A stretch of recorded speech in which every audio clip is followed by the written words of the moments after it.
Marcha para Oeste, la conquista del Brasil central.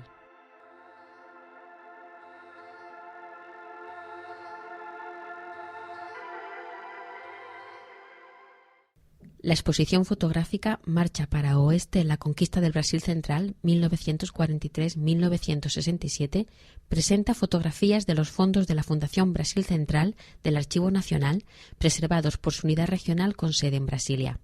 El 5 de agosto de 1940, en pleno régimen autoritario del Estado Novo, por primera vez un presidente visitaba un área indígena. Getúlio Vargas, durante su estancia en la isla del Bananal, en el actual estado de Tocantins, conoció la aldea de los indios Carayás.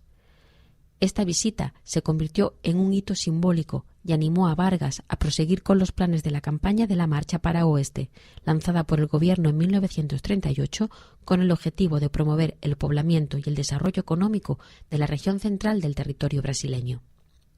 Una de las primeras medidas de la marcha fue la creación de la expedición Roncador-Xingu en junio de 1943.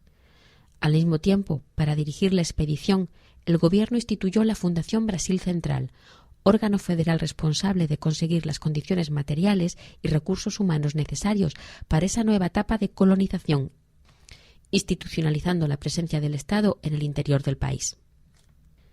La expedición Roncador-Xingu tenía el objetivo de desbrozar y colonizar las zonas comprendidas en los altos de los ríos Araguaia y Xingu y en el Brasil central y occidental, convirtiéndose en la vía de entrada en el Gran Sertão de los hermanos Orlando, Claudio y Leonardo Vilas Boas, jóvenes paulistas mundialmente conocidos como los grandes sertanistas brasileños.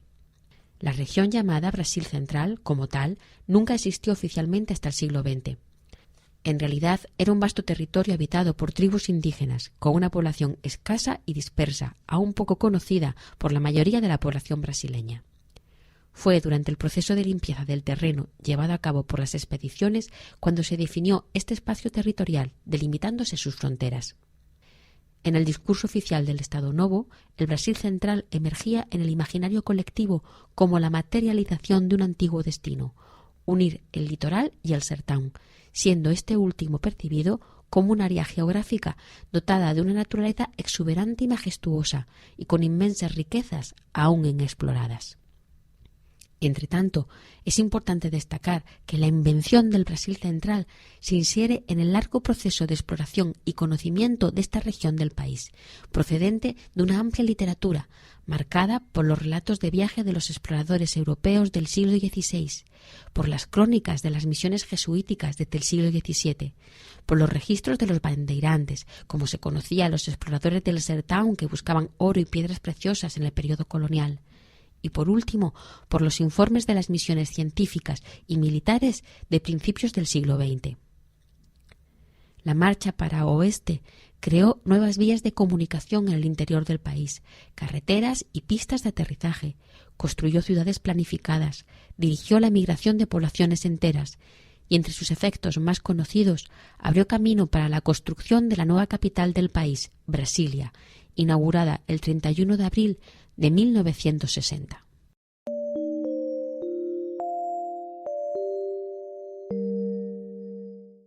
La expedición Roncador-Xingu, la exploración del Gran Sertão. El Estado tuvo un papel activo en el conjunto de medidas gubernamentales que dieron forma a la Marcha para Oeste, justificada por razones principalmente de naturaleza geopolítica y por un nacionalismo acentuado en el contexto de la entrada de Brasil en la Segunda Guerra Mundial.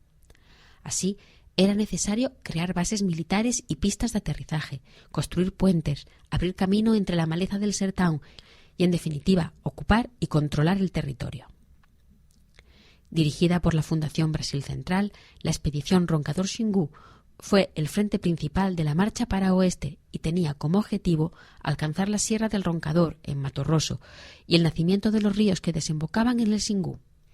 En 1943, un tren con 19 vagones partió de Sao Paulo en dirección a Uberlândia, en Minas Gerais, transportando a los expedicionarios y su soporte técnico y material. La siguiente etapa, de 900 kilómetros de carreteras de tierra, se hizo en camiones y vehículos de transporte hasta llegar a Aragarsas, en los márgenes del río Araguaia. La expedición Roncador-Xingu llegó al otro margen del Araguaia y avanzó 150 kilómetros abriendo caminos en el Sertão con burros de carga hasta alcanzar en 1945 el Río das Mortes y las primeras estribaciones de la Sierra del Roncador, final de la primera etapa.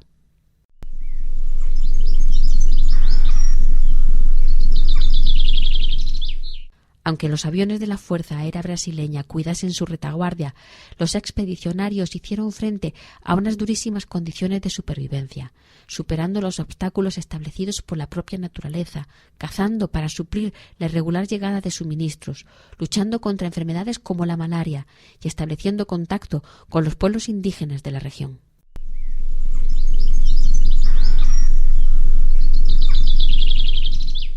Todo ese enorme esfuerzo para avanzar en dirección al Sertão quedó registrado en los diarios de los hermanos Vilas Boas.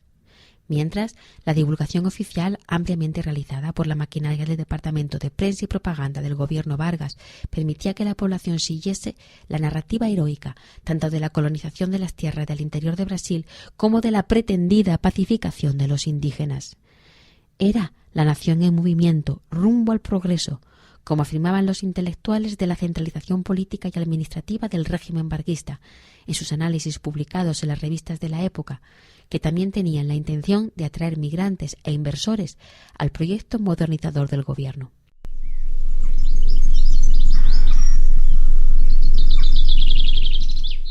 Según un extracto del diario de los hermanos Vilas Boas, una expedición que tiene como fin atravesar sectores desconocidos siempre ejerce una fascinación irresistible en todos aquellos que poseen espíritu aventurero. Pero la realidad, en la mayoría de las ocasiones, aplaca ese impulso. El Sertão cobra un pesado tributo al intruso que quiere conocerlo, desvelarlo. La condición esencial del candidato es tener una salud indiscutible. La cantidad de gente que vimos llegar fue la misma que vimos partir.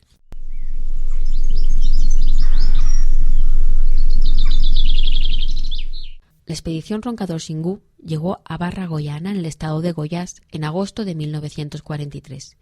La primera base de operaciones de la Fundación Brasil Central se instaló en el margen derecho del río Araguaia, en el pontal del río das Garzas. Posteriormente, a sugerencia del presidente de la Fundación, João Alberto, la ciudad se pasó a denominar Aragarzas, fusión de los nombres de los ríos Araguaia y Garzas. El 11 de septiembre de 1943 se inauguró el marco conmemorativo de la llegada de la expedición al Río das Mortes. Según los hermanos Vilas Boas, reunido todo el primer escalafón, 40 hombres, la expedición alcanzó el Río das Mortes, fin de la primera etapa, después de 84 días de marcha. Se superaron más o menos 150 kilómetros y se habría invertido mucho más tiempo si los primeros 70 no hubiesen sido relativamente explorados por el grupo paulista.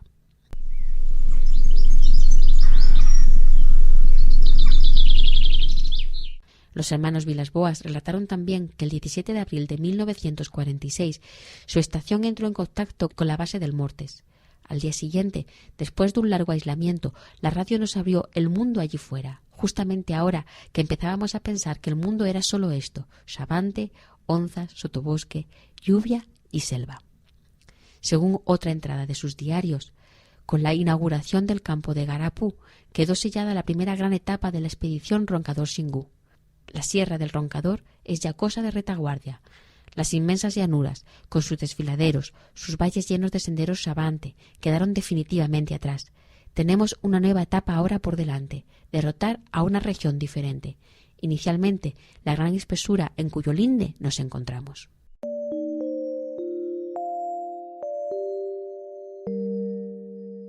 Los pueblos indígenas del Brasil central.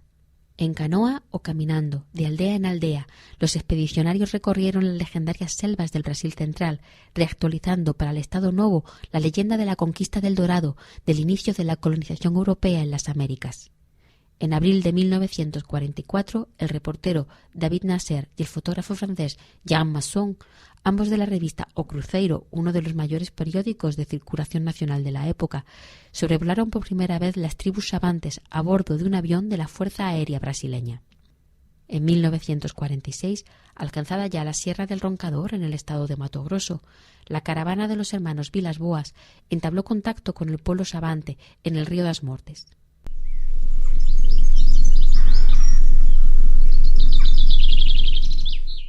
Los hermanos Vilas-Boas describieron en sus diarios cómo fueron sus primeros contactos con los indígenas. Dicen, por ejemplo: registramos la fecha del primer encuentro con los sabantes, 25 de julio de 1945, o los indios volvieron a dar señales. No se limitan a imitar animales, silbar y dar golpes a los árboles. Ahora hay gritos procedentes del bosque. ¿Serán los sabantes? El sabante es un indio del monte. El 24 de octubre de 1946, los hermanos Vilas-Boas relataron: hacía días que los indios no daban señales de vida, pero hoy domingo, cuando cazaba, Joao Pedro se dio de bruces con un grupo de ellos. Huyeron nada más verle.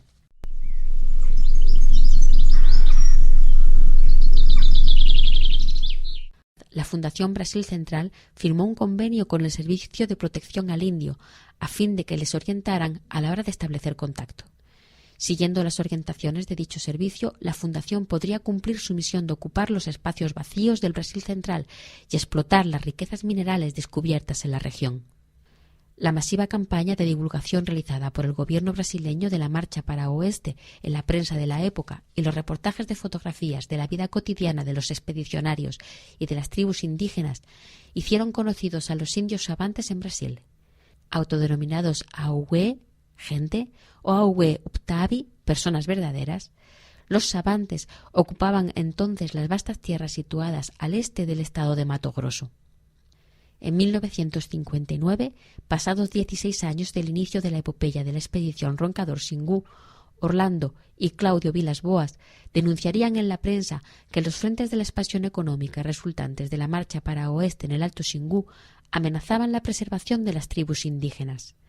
Así, empezaron una campaña con el apoyo del director del Servicio de Protección al Indio, Cándido Rondón, del médico Noel Nutels y del antropólogo Darcy Ribeiro, para la demarcación de las tierras de los pueblos originarios de Mato Grosso, presentando una fuerte oposición al gobierno y a los hacendados locales.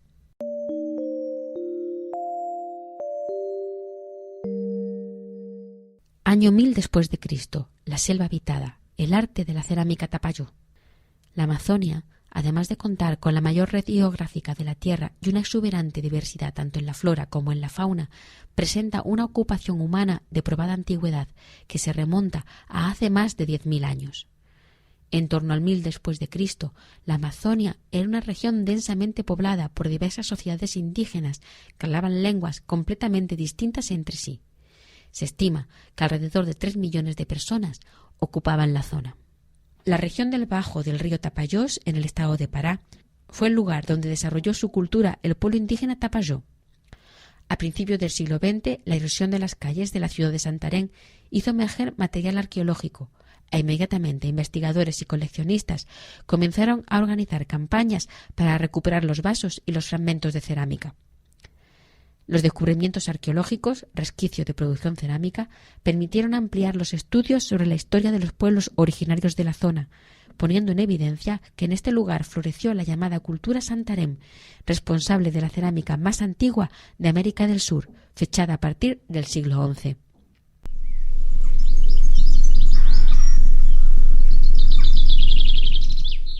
Los Tapajós se destacaron por la producción de una cerámica de estilo propio, caracterizada por el empleo de técnicas de modelaje con composiciones elaboradas.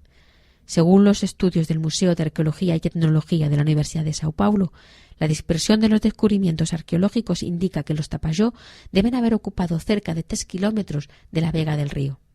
Ante la ausencia de una legislación que protegiera este importante patrimonio, gran parte de los objetos encontrados se destinó a museos europeos y americanos.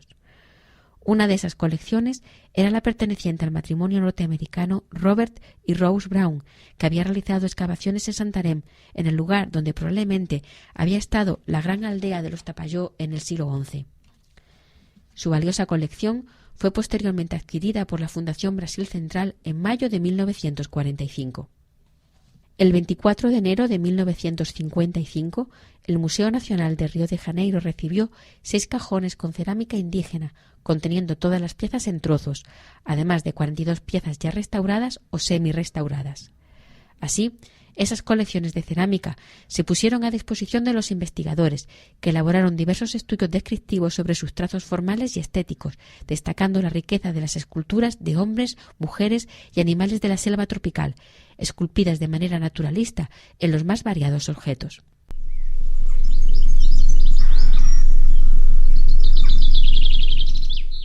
Los inestimables fondos del Museo Nacional, compuestos también por objetos y colecciones geológicas, paleontológicas y antropológicas, pudiendo destacar el cráneo humano más antiguo encontrado en Brasil, Lúcia, con cerca de 13.000 años, fueron casi completamente destruidos por un incendio el pasado 2 de septiembre de 2018. Algunos de los restos cerámicos más destacados son, por ejemplo, los vasos de cariátides. Se trata de pequeños recipientes con aspecto de vaso, adornados y compuestos por una base y 3 piezas simétricas, las figuras femeninas o cariátides, que sustentan la parte superior. En muchos de los vasos de cariátides, en la curvatura superior, pueden apreciarse figuras de animales, como por ejemplo ranas. Las representaciones de animales, zoomorfas, contienen muchos detalles, lo que vuelve único cada vaso. En uno de los vasos, el investigador Frederico Barata identificó una cabeza humana unida a un cuerpo animal, apuntando que los Tapajós compartían la misma creencia difundida entre las tribus amazónicas de la simbiosis del origen y destino del hombre y del animal. Por otro lado, la estudiosa de la cerámica tapayónica Elin Palmatari, al analizar el mismo vaso, identificó únicamente la representación de la figura humana, con pendientes en las orejas y en posición acuclillada. Algunos investigadores indican que estos objetos pueden haberse usado como urna funeraria o para conservar y servir líquidos, probablemente bebidas fermentadas.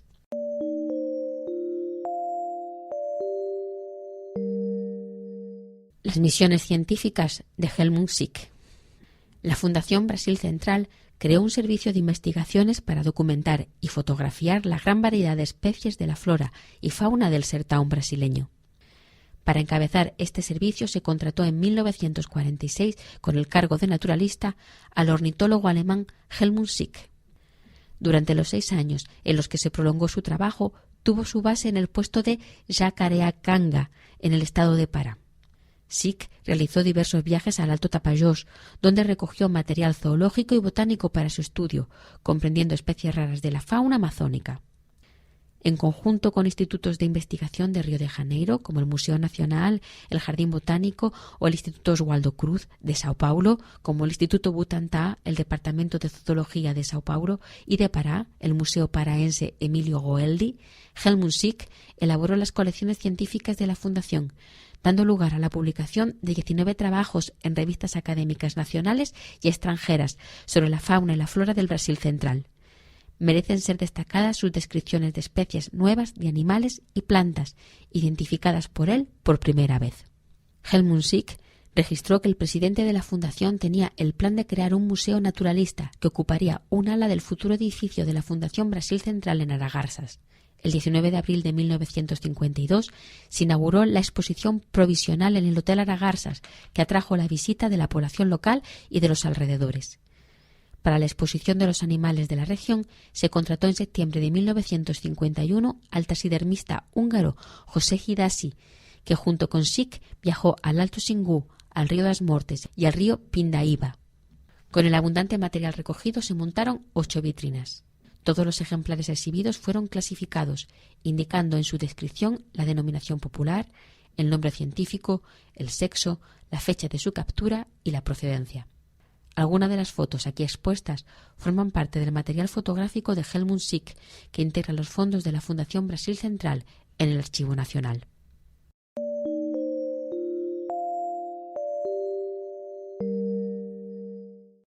Biografía de Helmut Sick. Helmut Sick, 1910-1991, fue un naturalista y ornitólogo, nacido en Leipzig, Alemania. En 1938 trabajaba en la sección de ornitología del Museo de Zoología de la Universidad de Berlín. En el 1939 participó en la misión científica organizada para recopilar material ornitológico y estudiar especies raras de Brasil, contrayendo entonces la malaria, enfermedad crónica que lo acompañaría toda la vida. En 1940 fue nombrado director de la sección de ornitología del Museo Nacional de Viena, donde estaba depositada la mayor colección de aves de América del Sur. Ese mismo año se convirtió en preso político en Río de Janeiro, acusado por el gobierno Vargas de actividades subversivas a favor de la Alemania nazi y pasando por los presidios de la Isla das Flores y de la Isla Grande en Río de Janeiro. Liberado en 1944, fue contratado durante 2 años por el gobierno de Eurico Gaspar Dutra como naturalista de la Fundación Brasil Central. En 1960 ingresó como investigador en el Museo Nacional de Río de Janeiro, jubilándose en 1981, cuando obtuvo el cargo de profesor titular en la Universidad de Brasil, la actual Universidad Federal de Río de Janeiro. En 1981 empieza su investigación más importante, el libro La ornitología brasileña, en la que describe gran parte de las especies de aves y la flora conocidas en la época. Publicado inicialmente en Alemania, el libro fue posteriormente traducido al portugués y al inglés. Sick escribió libros y artículos, recibió premios, dirigió innumerables expediciones científicas por el país y fue representante de Brasil en el Comité Ornitológico Internacional de 1958 a 1986. Según los datos del Museo de Astronomía y Ciencias Afines de Río de Janeiro, Helmut Sick catalogó más de 3.000 ejemplares de ave, 840 de mamíferos y reptiles, 860 de artrópodos y 870 de plantas. Los documentos de su última gran expedición realizada en 1978, cuando descubrió el hábitat del guacamayo azul en el raso da Catarina, en el estado de Bahía, están en el archivo del Museo de Astronomía y Ciencias Afines de Río de Janeiro. Naturalizado brasileño, falleció en 1991 en la ciudad de Río.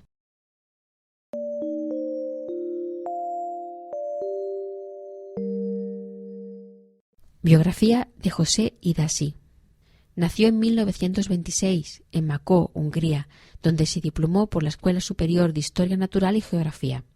Tras la Segunda Guerra Mundial, estudió en Alemania y Francia, obteniendo el diploma de Ciencias Naturales. En 1950 llegó a Río de Janeiro para trabajar en el Museo Nacional junto al ornitólogo Helmut Sick. José Idasi y Sick realizaron expediciones científicas en varias regiones de Brasil, identificando nuevas especies de aves. Contratado por la Fundación Brasil Central, llegó a Aragarzas en 1952. Fundador del Museo de Ornitología de Goiânia, en el estado de Goiás, en 1968, José Idasi fue profesor de la Pontificia Universidad Católica de la ciudad. Actualmente tiene 92 años y vive en la ciudad de Goiânia.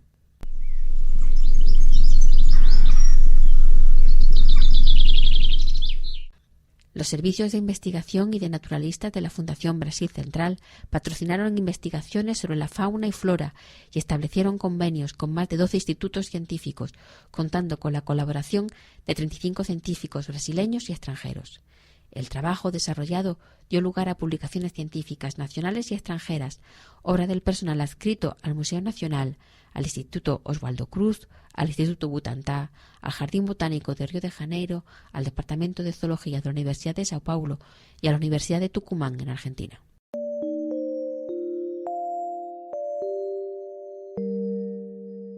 La colonización del Brasil Central. La campaña de la Marcha para Oeste defendía el avance de la frontera de la civilización en dirección al Brasil Central. En realidad, la intención del gobierno Vargas era dominar la región. Como un conquistador del siglo XX, deseaba colonizar y explotar económicamente una zona poco conocida para la mayoría de los brasileños.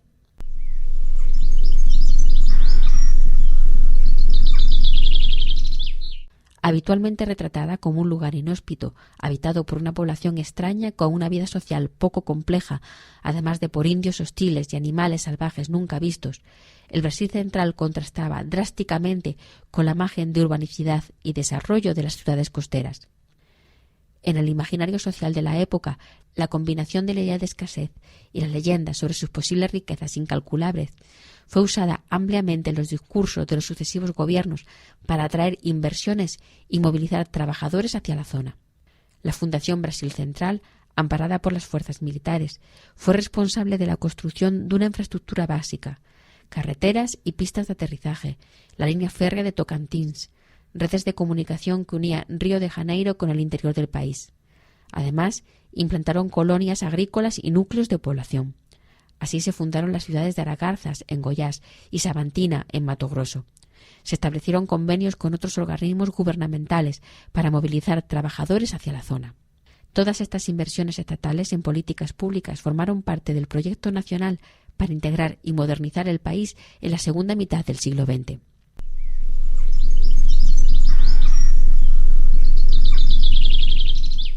Según el diario de los hermanos Vilas-Boas, la instalación de un ambulatorio médico en un lugar en el que no se sabía que algo así existía fue una novedad que provocó auténticas romerías. Por su parte, la Fundación Brasil Central registró: en las pozas se acumula el diamante. Trabajo de rapa en seco cuando las aguas bajan. Trabajos con escafandra y batea en las pozas. En los fondos de la Fundación Brasil Central se reúnen innumerables informes sobre el interés del gobierno brasileño en identificar los recursos naturales de la región, en especial la existencia de piedras preciosas y otros minerales.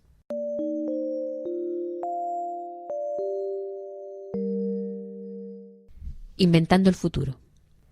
El éxito de la expedición Roncador-Xingu y los resultados alcanzados por la Fundación Brasil Central viabilizaron la continuidad de inversiones públicas, pisando la ocupación e integración de esta región al resto del país.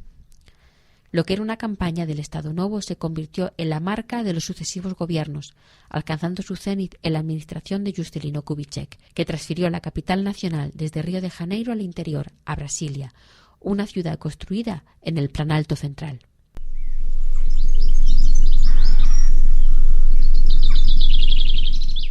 La ley que creó la Fundación Brasil Central determinó la creación de núcleos de civilización, trayendo así el progreso al sertão del centro-oeste de Brasil. De esa manera, el gobierno federal transformó esos paisajes sertanejos en un laboratorio del ideal de urbanidad a ser reproducido en las demás regiones del Brasil Central: escuelas, iglesias, hospitales, hoteles. La Fundación Brasil Central incluso buscó inspiración para algunas de las nuevas edificaciones en una arquitectura más contemporánea, siguiendo los patrones de la escuela del arquitecto Oscar Niemeyer y del urbanista Lúcio Costa, que planificaron la nueva capital, icono de la arquitectura modernista brasileña. Dos construcciones son ejemplares de esta tentativa de instalar la modernidad en el sertão: el Hotel de la Isla del Bananal y la residencia del presidente de la Fundación Brasil Central. En ambos casos, las construcciones utilizan elementos empleados en los edificios de Brasilia, como los pilares de sustentación, la planta libre, la fachada libre o ventanas en línea. La isla del Bananal, la mayor isla fluvial del mundo, se localiza en el estado de Tocantins, en la confluencia de los ríos Araguaia y Javaés. La construcción del hotel en la isla del Bananal empezó durante el gobierno del presidente Juscelino Kubitschek y formaba parte del plan Operación Bananal, que tenía el objetivo de convertir a la isla en un balneario turístico. En 1990, un incendio destruyó completamente el hotel, que nunca fue reconstruido. La Fundación Brasil Central llegó a tener 3 bases, en Aragarzas, Sabantina y São Félix, 6 despachos administrativos, en Río de Janeiro, Sao Paulo, Uberlândia, Río Verde, Caiapônia y Belém, y un subdespacho en Santarém. Tras el gobierno de Juscelino Kubitschek, la fundación perdió su importancia hasta desaparecer definitivamente en 1967.